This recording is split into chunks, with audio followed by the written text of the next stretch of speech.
그런즉 이스라엘 온 집은 확실히 알지니 너희가 십자가에 못 박은 이 예수를 하나님이 주와 그리스도가 되게 하셨느니라. 아멘. 자, 저는 계속 맥락을 짚어드려요. 성령이 임하시고 가장 먼저 된 일은 방언이었습니다. 가장 먼저 각 나라의 말로 하나님의 큰 일 행하심을 알린 것입니다. 그래서 큰 일이란 말세에 하나님의 영을 모든 육체에 부어줘서 누구든지 주의 이름을 부르는 자는 구원을 받게 한다. 이 소식을 전한 것이죠. 주의 이름은 뭐냐? 주 예수 그리스도를 이 땅에 보내시고 고난받고 죽으시고 부활하시고 승천하여 하나님 우편에 올라 온 우주를 통치하게 하신 그 사건을 큰 일이라고 합니다. 우리같이 듣는 사람 입장에서는 좋은 소식이에요. 아주 기쁜 소식입니다. 왜냐하면 구원 얻을 다른 이름을 주신 적이 없기 때문입니다. 모두가 죄 가운데 살고 죄를 알지 못한 채 죽음과 심판의 운명에 갇혀 살아오기 때문입니다. 그래서 복음, 유앙겔리온, 이 헬라어는 유는 좋은 뜻이에요. 기쁜, 좋은 이런 뜻이고 안겔리온은 기별, 소식 이런 뜻이에요. 그러니까 또 복음의 복자는 복복이고 음은 소리죠. 그러니까 기쁜 복 있는 소리, 복 있는 소리. 그래서 이 유앙겔리온이라는 단어를 언제 썼냐면 고대 그리스 로마 시대에 전쟁에서 승리하거나 황제가 즉위할 때 쓰던 단어인 거예요. 기쁜 소식이다. 황제가 등극했다. 왕이 되셨다. 그리고 우리가 이겼다. 승리했다. 이럴 때 쓰는 단어가 유앙겔리온이죠. 그래서 베드로가 소리 높여 외치지 않을 수 없었습니다. 그에게 부어진 성령님 입장에서도 이 사건을 전하는 게 가장 급했던 거예요. 그래서 사도행전의 복음 전파 전개 속도를 보시면 마치 말기 암 환자처럼 죽음만 기다리던 모든 사람에게 살 수 있는 길이 열렸다. 회복할 수 있는 길이 열렸다라고 전해주는 것과 같습니다. 그러니까 어떻게 알려요? 빨리 알려야죠. 그리고 한 사람이라도 더 들어야 합니다. 살 길이 열렸기 때문입니다. 저는 안 가봤지만 요르단 암만 서남 쪽에 모세 기념교회가 있대요. 누보산 봉우리 꼭대기에 세워져 있는데 모세 기념교회가 그 봉우리가 해발 710m 정도 된대요. 모든 곳에서 그 봉우리를 볼 수 있는 위치에 교회가 세워져 있고 그 교회 한가운데는 조각이 되어 있는, 어떤 조각이냐면 이탈리아의 조각가가 세운 큰 십자가, 놋뱀이 감싸고 있는 큰 십자가가 세워져 있어요. 그래서 제가 사진을 봤는데 사람 키의 3배, 4배 정도 높이의 큰 십자가가 세워져 있어요. 그러면 한 4, 5m 정도 되는 십자가인 거죠. 대형 십자가 구조물이 그 710m 느보산 봉우리 꼭대기에 세워져 있습니다. 왜 세워놨을까요? 모든 사람이 보라고. 이 장면이 민수기 21장에 있는데 21장 4절에서 9절을 제가 읽어드릴게요. 백성이 호르산에서 출발하여 홍해 길을 따라 에돔 땅을 우회하려 하였다가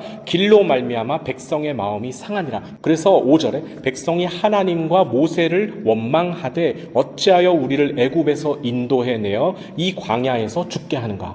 이곳에는 먹을 것도 없고 물도 없도다. 우리 마음이 이 하찮은 음식을 싫어하노라 하면, 이 하찮은 음식은 뭐였을까요? 메추라기와 만나. 이 하찮은 음식을 싫어하노라. 6절에 하나님이 다 들으시고 여호와께서 불뱀들을 백성 중에 보내어 백성을 물게 하셨어요. 이스라엘 백성 중에 죽은 자가 많은지라. 7절에 백성이 모세에게 막 이제 이르러 말합니다. 우리가 여호와와 당신을 향하여 원망함으로 범죄하였으니, 사람들이 막 죽어나가니까 범죄하였으니 여호와께 기도하여 이 뱀들을 우리에게서 떠나가게 하소서. 모세가 백성을 위해 그때 기도합니다. 그러니까 하나님이 모세에게 이렇게 말씀하시고 불뱀을 만들어 장대 위에 매달아라. 물린 자마다 그것을 보면 살 것이다. 9절 모세가 놋뱀을 만들어 장대 위에 다니 뱀에게 물린 자가 놋뱀을 쳐다본즉 모두 살더라. 살려면 놋뱀을 쳐다봐야 되는데 장정만 60만이 모여있는 그 그룹이 장대에 매단 놋뱀을 다 볼 수 있을까요? 그래서 그렇게 크게 지었던 것 같아요. 장정만 60만의 이스라엘 사람들이 그 놋뱀을 보고 살았던 것 같아요. 그러니까 최대한 높은 곳에다가 최대한 크게 만들어서 달아야 볼 수 있거든요. 그러니까 한 사람이라도 더 봐야 하기 때문에 그렇게 기도하고 수고해서 만들어 놔도요, 사실 안 보는 사람은 안 본 거예요. 놋뱀을 보면 산다 그랬는데 그 말을 안 믿는 거예요. 그 쳐다보는 게 뭐 그렇게 대수라고 그 말을 믿지 않는 겁니다. 설마 그거 쳐다본다고 살겠나? 보는 것 자체가 어떤 신비한 효력이 있는 게 아니라 그렇게 하라고 말씀을 하셨고 그 말씀을 믿고 순종한 사람들은 본 거죠. 그래서 사는 거예요. 말씀에 순종한 것이에요. 그러니까 사실은 구원은 간단한 겁니다. 구원은 그렇게 믿으면 되는 건데 그것조차 하지 않아서 죽어가고 지옥 가는 사람이 오늘날도 여전히 많습니다. 여기 교회가 세워지고요. 우리 리바이블 처치가 세워지고 예배를 드리고 예수님 하신 말씀 나누고 천국과 지옥, 구원과 멸망, 회개와 종말을 제가 아무리 말씀드려도 똑같습니다. 예수 믿는 게 그 정도로 내 모든 문제를 해결해 준다고? 지금 내가 죽게 생겼는데 예수 믿는다고 내가 다시 살겠냐 하시면 사실 아무 일도 일어나지 않습니다.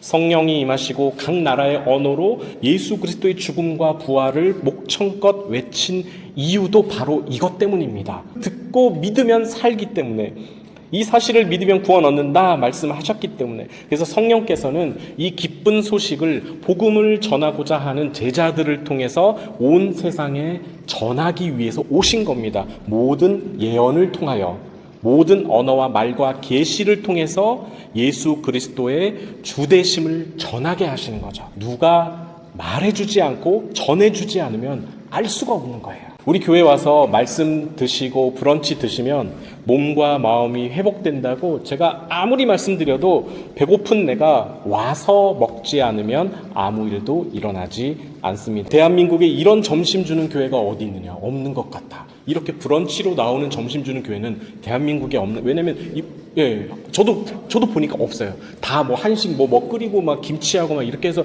그런 것만 주는데, 교회를 많이 다니시잖아요, 사역하려고. 그러니까 본 게 많아요. 근데 이 정도로 제가 또 지중해식이라고 말씀드렸거든요. 그러니까 이 정도로 차려내는 교회는 없다. 이렇게 벌써 그냥 감동을 듬뿍 받아 가셨어요. 그리고 저희가 월요일도 섬기고 화요일도 섬겼어요. 목사님들 데리고 다니면서 힐링 코스로 막 두 목사님을 막 모셨더니 그냥 아주 시게 회복이 되셔가지고, 그래서 기쁨이 있고 풍성함이 있고 사랑이 있는 게 느껴지고, 또 지난주에 유독 생일 축하합니다, 뭐 장로님 칠순 축하드려요, 막 이 세레모니가 너무 많았던 거예요. 그러니까 다들 감동이 됐어요. 아, 교회가 정말 기쁨이 넘치는구나. 너무 행복했어요, 저도. 그래서 믿음이 있는 공동체에 사실 발을 들여놓기만 해도 다들 느껴요. 저는 이 모든 것들이 성령이 우리 교회를 통해서 하시는 일이다라고 생각이 들어요. 우리 교회를 사용하시는 거예요. 성령이 오시는 거는 뭐냐면 주파수를 맞추시는 일을 하는 거예요. 하나님이 원하는 것과 우리에게 필요한 것을 딱 하고 맞아 떨어지게 하시는 일을 성령께서 하시는 겁니다. 우리 교회를 통해서 하시는 거예요. 그래서 우리는 마음을 더 열어놓고 하나님이 무슨 일을 통해서도 나의 안에 거하라, 나는 너의 하나님이다 라고 말씀해 주시는 음성을 들을 수 있는 교회가 되면 좋겠다, 저는 그런 생각을 계속합니다. 그래서 브런치를 먹을 때도, 찬양할 때도, 청소할 때도, 대화를 할 때도 언제나 하나님의 음성을 듣는 거예요. 나의 안에 거하라, 나는 너의 하나님이다. 그 주파수가 딱 맞아 떨어지는 순간, 그 지점이 바로 오늘 본문입니다. 그런즉 이스라엘 온 집은 확실히 알지니 너희가 십자가에 못 박은 이 예수를 하나님이 주와 그리스도가 되게 하셨느니라 하니라. 이 주파수만 맞으면 끝납니다. 나의 주와 그리스도가 누군지 확인만 해도 죽음의 증상에서 부활과 구원의 상태로 바뀔 수 있는 겁니다. 이 주파수만 잘 맞으면. 말씀을 맺습니다. 성령이 오셔서 처음 하신 일은 방언을 주셨고, 그 방언을 통해서 하나님의 큰 일 행하심을 말했으며, 누구든지 주의 이름을 부르는 자는 구원을 얻는다라고 외치고 예언하고 선포하신 일입니다. 이제 이번 주일은 그 성령을 받은 후에 일어난 또 다른 중요한 사건을 제가 설교할 겁니다. 공동체가 생겨나는 것이에요.